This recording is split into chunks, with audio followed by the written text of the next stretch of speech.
Warahmatullahi wabarakatuh.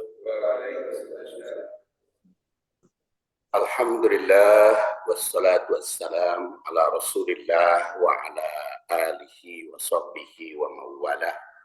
Amma ba'du fa ya ibadallah usikum bitaqwallah fa innal jannata uiddat liman ittaqa. Qala ta'ala fil Qur'anil Karim, a'udzu billahi minasyaitonir rajim, ya ayyuhalladzina amanu taqullaha haqqa tuqatih wa la tamutunna illa wa antum muslimun.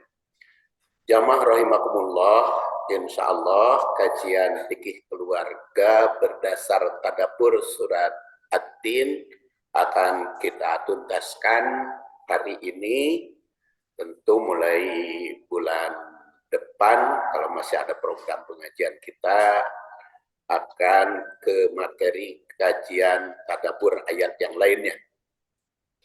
A'udzu billahi minasyaitonir rajim. Fama yukadzibuka ba'du biddin. Alaisallahu biahkamil hakimin. Fama yukadzibuka, apa yang menyebabkanmu atau apa alasan kamu yukadzibuka, mendustakan, mereka mendustakan, ya, apa alasanmu mendustakan ad-din, hari pembalasan. Ad-din itu banyak maknanya, kadang-kadang agama, kadang hari balasan, tapi yang jelas ada yang merinci bahasa aslinya din itu sama dengan dain, utang, sehingga utang itu harus dibalas. Hari Yaumiddin itu hari pembalasan. Agama juga urusan balas pembalas, dan masih pengertian yang lain masih banyak. Apa alasanmu wahai orang kafir yang mendustakan, berani mendustakan hari pembalasan setelah adanya bukti yang sudah digariskan pada ayat sebelumnya, baik ayat qauliyah, ayat kauniyah maupun ayat insaniyah. Jadi di dalam surat At-Tin yang kita bacakan ayat insaniyah, ayat qauliyah, ayat kauniyah. Ayat kauniyahnya tin, zaitun, itu ayat alam. Ayat insaniyahnya laqad khalaqnal insan fi ahsani taqwim. Ayat qauliyahnya ya alladzina amanu wa amilus sholihat, dan seterusnya. Qauliyah itu qauliyah.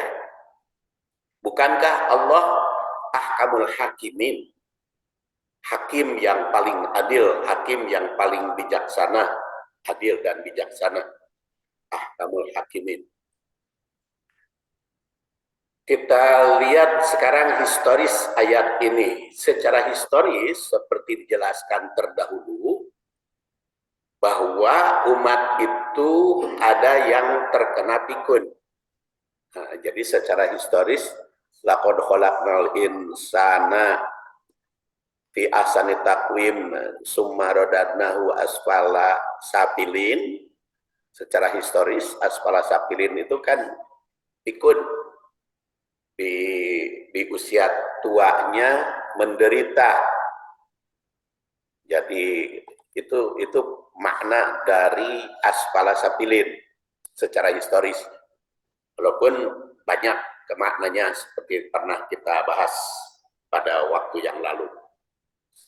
Tapi historisnya berkaitan dengan pikun karena banyak manusia atau ada manusia yang di masa tuanya mengalami kepikunan, walaupun pikun itu macam-macam. Ada pikun fisik, jasmani, ada pikun rohani, ada juga pikun ekonomi. Karena di masa tuanya repot. Ekonomi itu pikun jasmani karena sakit-sakitan. Kalau pikun rohani, psikis, ya yang terganggu fisik atau psikisnya. Jadi utamanya, jadi dalam beramal kecuali orang yang beriman dan beramal soleh, Ada iman yang iman sajanya bagus, jadi rohaninya bagus, tapi kurang beramal soleh. Beramal solehnya itu ada kepada diri sendiri, seperti menjaga kesehatan, menjaga nutrisi makanan, amal soleh pada diri sendiri. Pada amal orang lain seperti membantu orang yang membutuhkan bantuan, mengatasi persoalan yang dihadapi, amal soleh kepada yang lain. Nah, bagaimanapun keberadaannya di dunia, akan tetapi meraih derajat tinggi di akhirat mah kalau iman dan beramal soleh, walaupun dia pikun selama hidup di dunia, tetapi karena iman dan beramal soleh tetap memiliki derajat tertinggi di akhirat kelak. Maka dengan nada bertanya, ayat ini mempertanyakan apakah masih ada sesuatu yang menimbulkan kedustaan? Apakah pantas manusia mendustakan kebenaran? Apa kaitannya dengan fikih keluarga? Ya, itu saya pertanyakan. Saya tegaskan, jangan ada dusta dalam keluarga dan tegakkan keadilan. Kita lihat tanasub ayat ini dengan ayat sebelumnya. Ayat sebelumnya menandaskan illal ladina amanu wa amilus solihat falahum ajrun ghairu mamnun. Illa, kecuali alladina amanu wa amilus solihat, beriman dan beramal soleh. Kalau illa itu jumlahnya sedikit, ya. Jadi kebanyakan orang itu ahsani takwim, kemudian asfala safilin. Jadi kebanyakan manusia itu asfala safilin, baik di dunia maupun di akhirat saja. Ada juga yang dunia akhirat, ada yang dunia saja, ada yang akhirat saja asfala safilin. Illa, kecuali sedikit.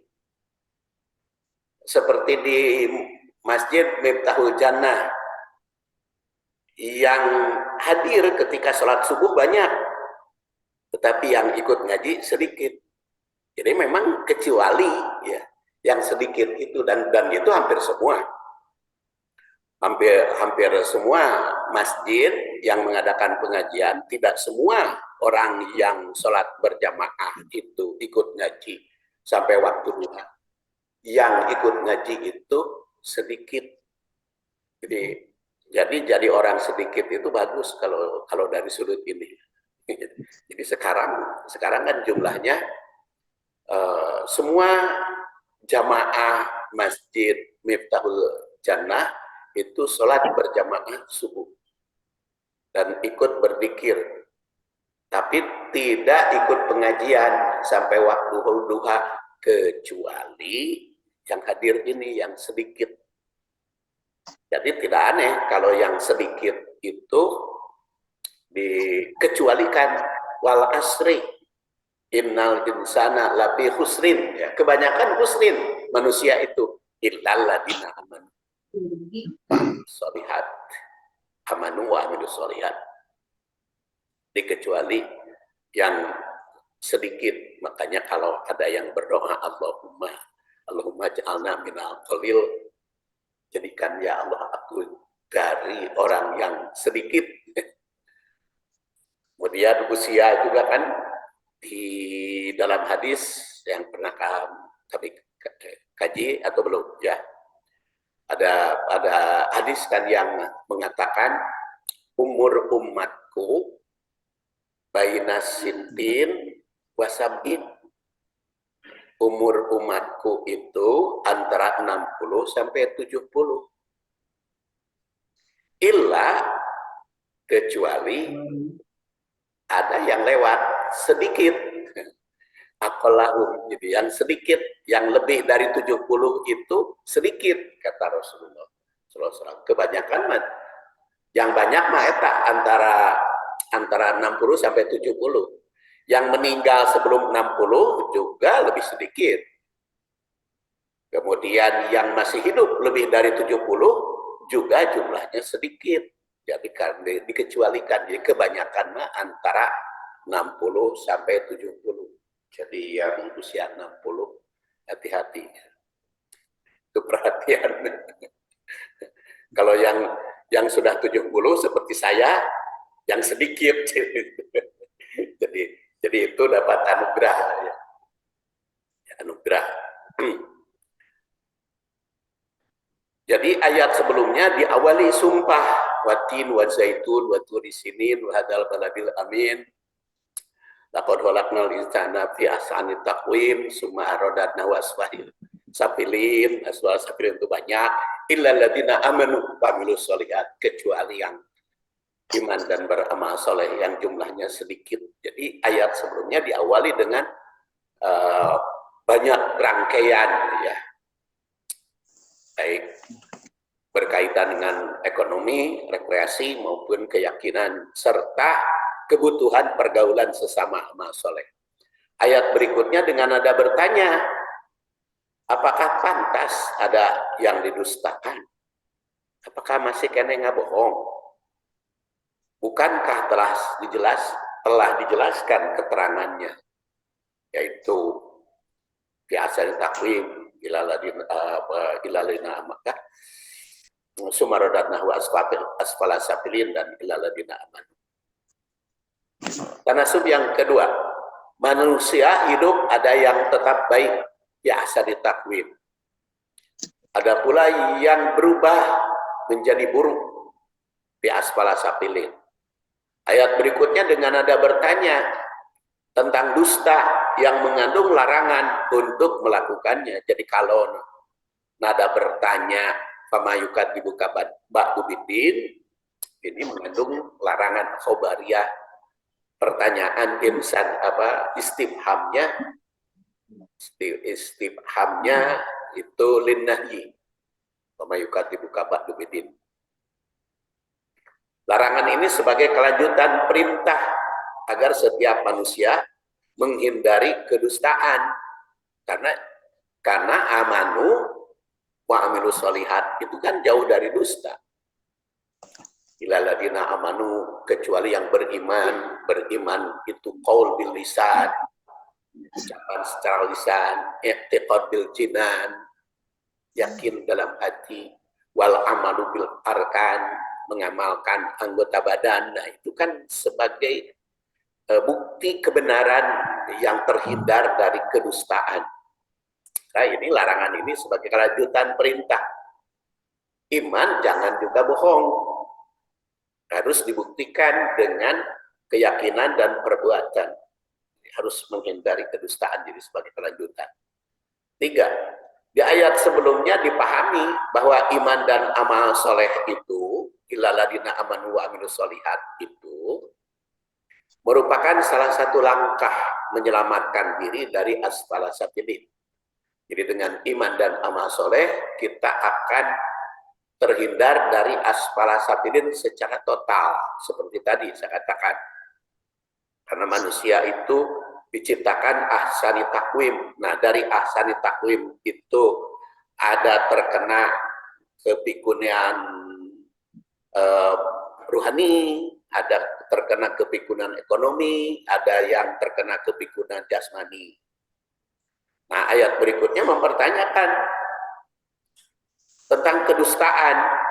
Maka langkah berikutnya dalam menjaga ahsani takwim supaya terhindar dari asfala safilin, jangan ada dusta, jangan berdusta.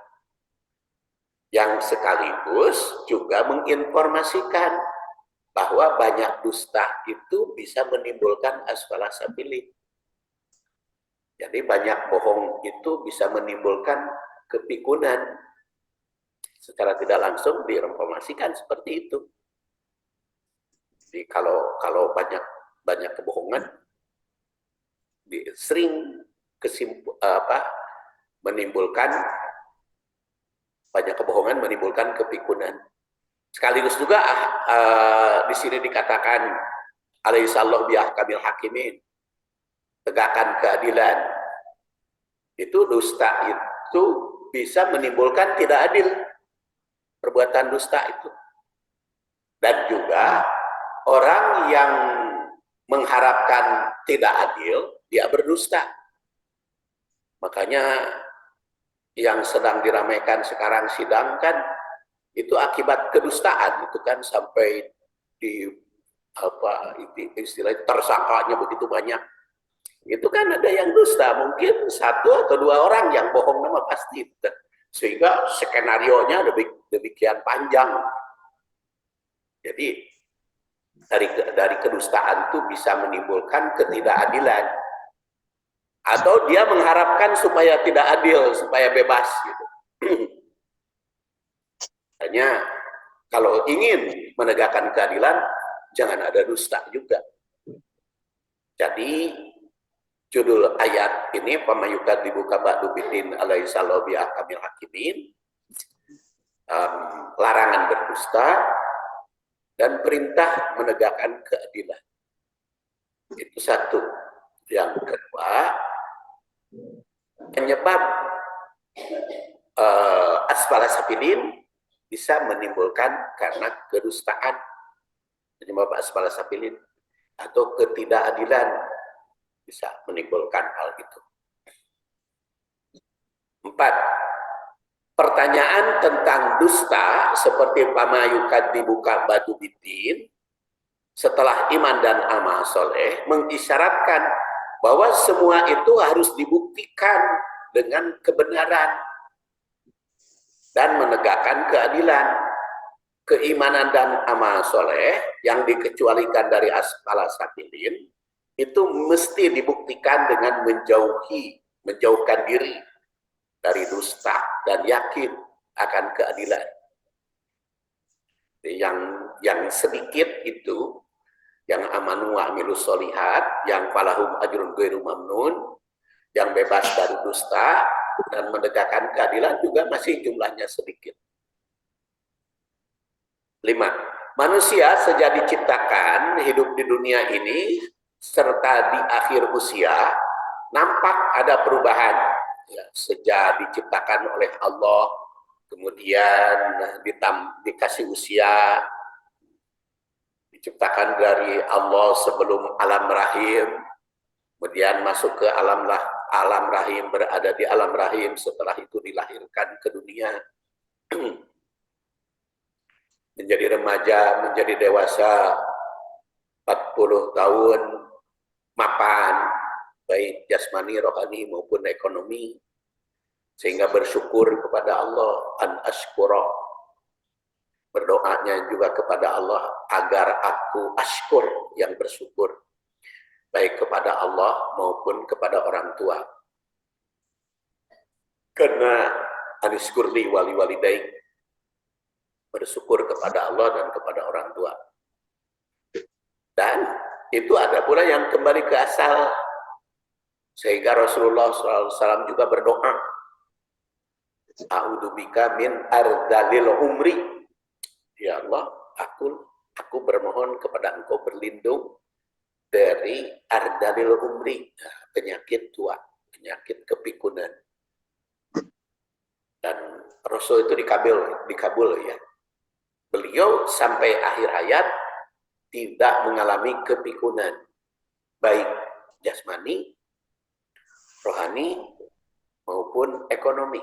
Rasul itu jasmani kan waringkas Rasul sampai akhir hayat itu makan sakit-sakit yang menderita di dalam medsos, atau makan rekayasa biasanya. Jadi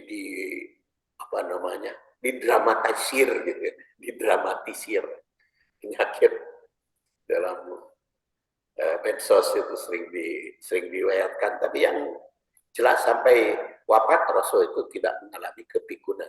Jasmaninya juga tidak menderita sakit jasmani. Rohani apalagi. Juga ekonominya tidak murat-marit sampai akhir hayat. Dan banyak manusia yang menderita seperti yang menderita tidak dialami seperti Rasul itu sendiri. Semua itu menggambarkan kekuasaan Allah untuk menciptakan makhluknya berubah. Dan situasi dan kondisi juga ada perubahan.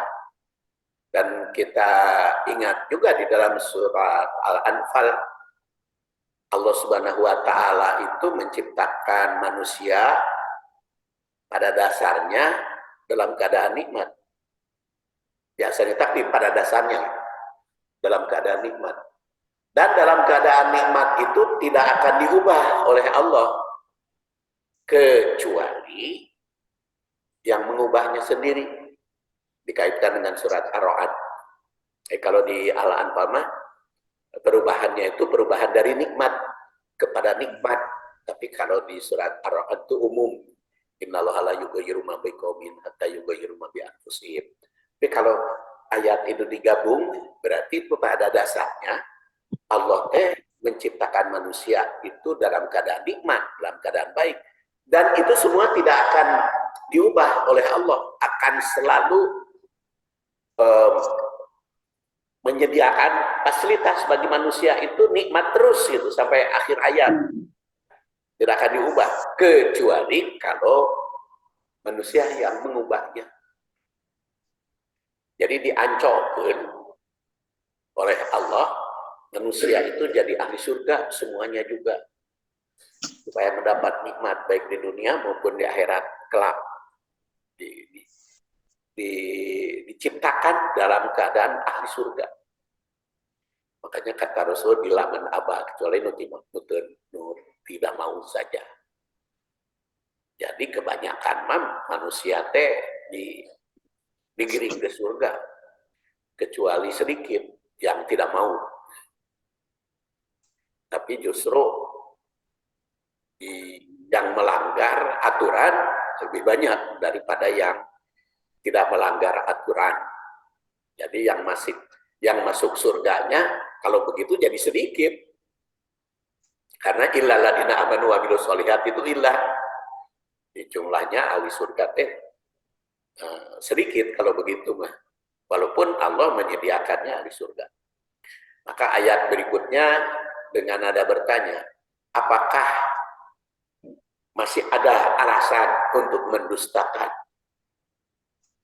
Bukankah Allah itu sebagai hakim tertinggi, hakim yang paling bijaksana?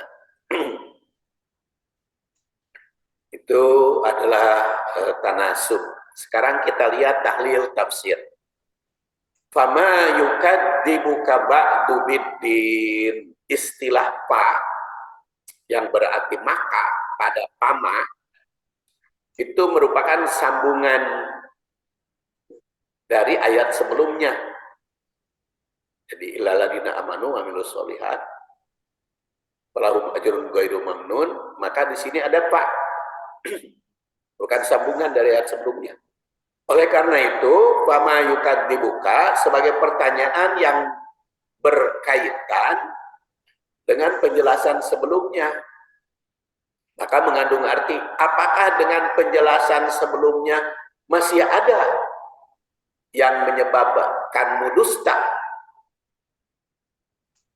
Al-Baghawi yang wafat 516 Hijriah menyampaikan tafsir pada kalimat fama yukadzibuka ba'du biddin itu antara lain, satu, apakah masih ada orang yang mendustakanmu, hai Muhammad? Yukadzibuka, nah, yukadzibu dia mendustakan ka kepadamu. Apakah ada yang mendustakanmu? Jadi kata Al-Baghawi ini orang, yukadzibuka ba'du biddin itu bukan perbuatan. Bukan perbuatan yang mendustakanmu, tapi orang yang mendustakanmu, itu pengertian pertama. Maka masih ada orang yang mendustakanmu.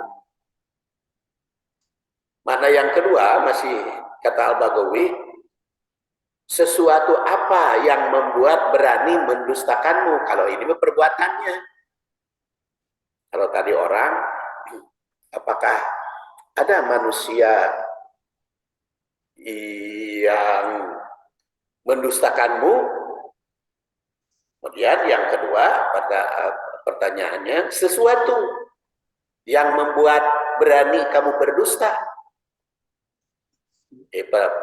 Kata lebih kepada perbuatan. Ketiga, pama di sini sebagai takjub atau aneh, betapa berat dosa yang mendustakanmu, betapa hebat dosa, betapa bahayanya orang yang mendustakan, wahai manusia. Sedangkan ba'du mengandung arti setelah apa? Setelah argumentasi. Ba'du itu kalau di mati kadomah itu kan setelah yang disebut, seperti qoblu, min qoblu, setelah apa, sebelum apa yang disebut ba'du. Jadi mengandung arti setelah argumentasi, keterangan yang berbagai petunjuk yang telah diuraikan. Apakah masih ada yang mendustakan bidin pada hari perhitungan dan pembalasan? Apakah tidak berpikir dengan penciptaan kemudian dewasa dan menjadi tua? Maka itu semuanya tidak dipikirkan. Apakah semua itu tidak menjadikan bukti kebenaran hari perhitungan dan pembalasan? Jadi dengan ada bertanya Allah Subhanahu wa taala mengecam orang yang masih mendustakan hari akhir atau hari pembalasan. Jadi telah terbukti kebenaran Allah, kebenaran ayat Allah. Apakah masih tetap manusia itu mau mendustakan? Ayat ini juga mengandung anjuran bahwa untuk menjaga derajat ahsanit taqwim, agar tetap kita berada pada ahsanit taqwim, laqad khalaqnal insana fi ahsanit taqwim, jangan terlepas, jangan menjadi asfala safilin, harus dibuktikan kebenaran ayat Allah itu, baik yang bersifat qauliyah, firman-Nya, maupun yang bersifat kauniyah, keadaan alam.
Ya.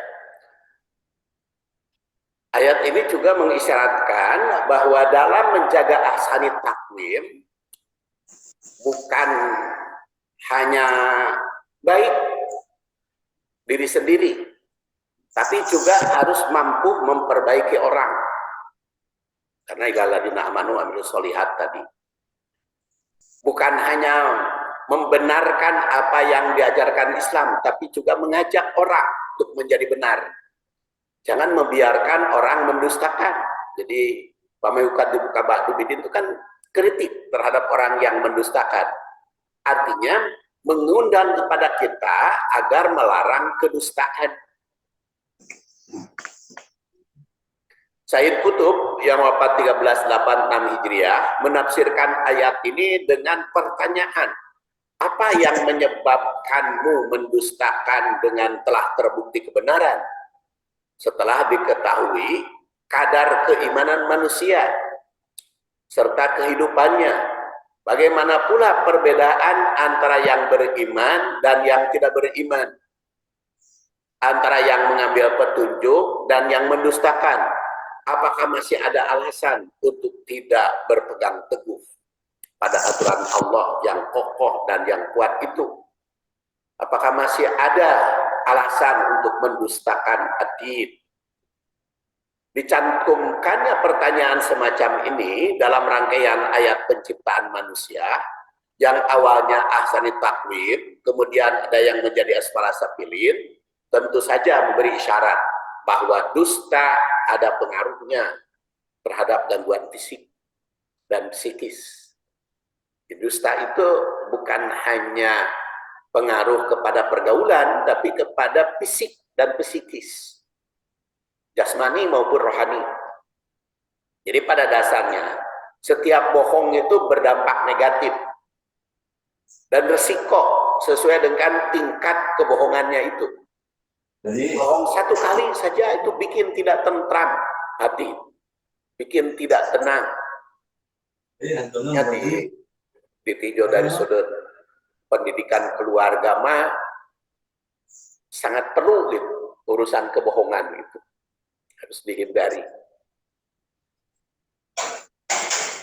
Nah, jadi seseorang apabila sudah berdusta atau bohong, maka pada dasarnya dia harus siap berbuat kebohongan yang lain. Jadi akibat satu kali bohong deh, bohongnya deh panjang gitu, berangkai. Kecuali lamun buru kembali kepada jujur gitu. Kembali kepada jujur. Ya kita lihat saja sekarang dalam persidangan banyak terdakwa antara yang bohong dengan yang belak-belakan terus terang. Kalau yang bohong mah menderita itu hidupnya tuh, kejar-kejarnya, prihatin terus, jadi jasmani rohani nanti tersiksa. Jadi walaupun belum diponis gitu, bohong mah geus tersiksa. Beda lamun jujur tenang aja gitu. Walaupun nantinya bisa saja diponis oleh hakim salah.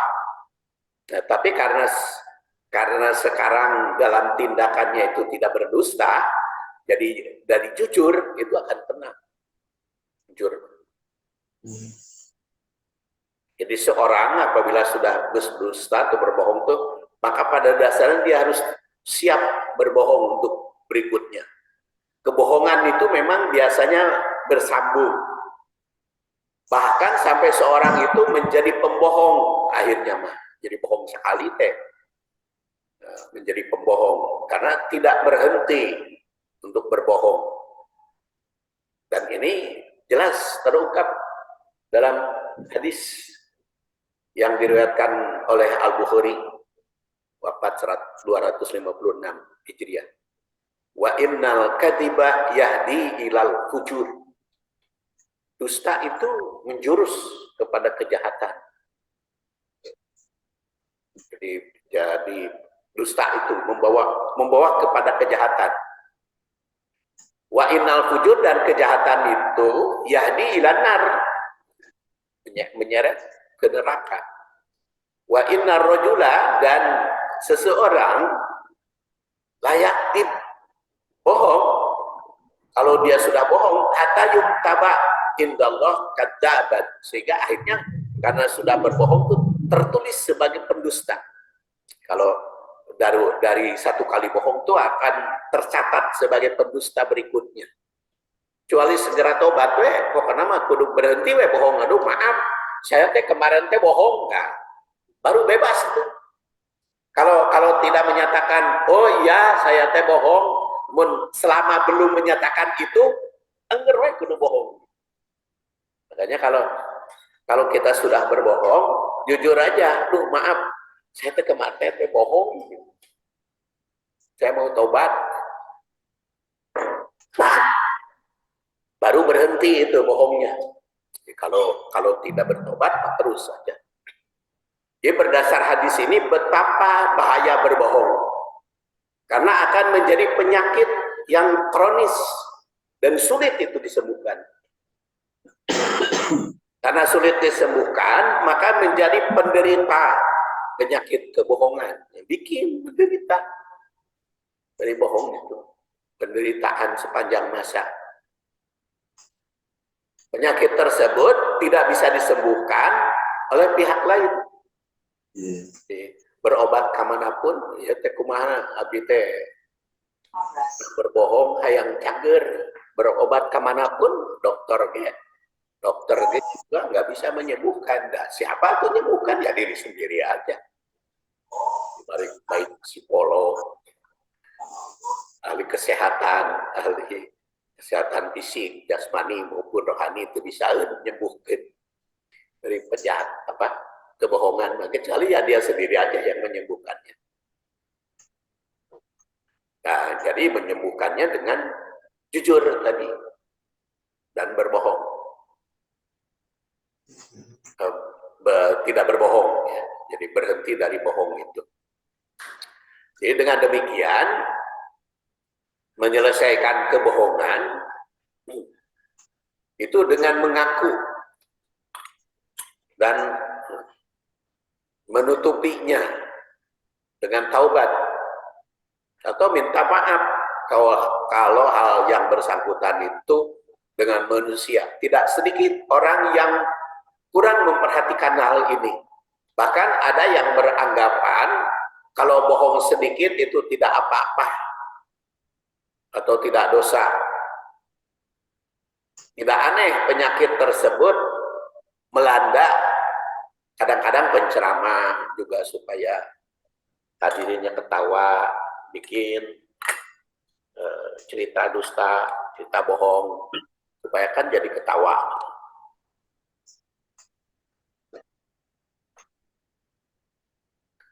Atau apalagi pelawak, ya. Pelawak supaya diserikan kan bikin cerita bohong. Bahkan diedarkan di medsos cerita bohong.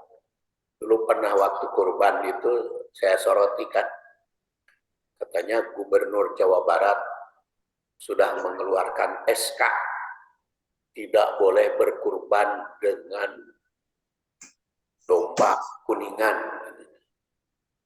Domba kuningan tidak boleh. Itu teh bohong.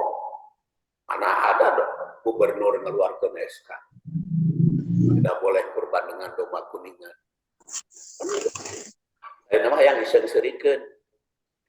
Kalau lamun domba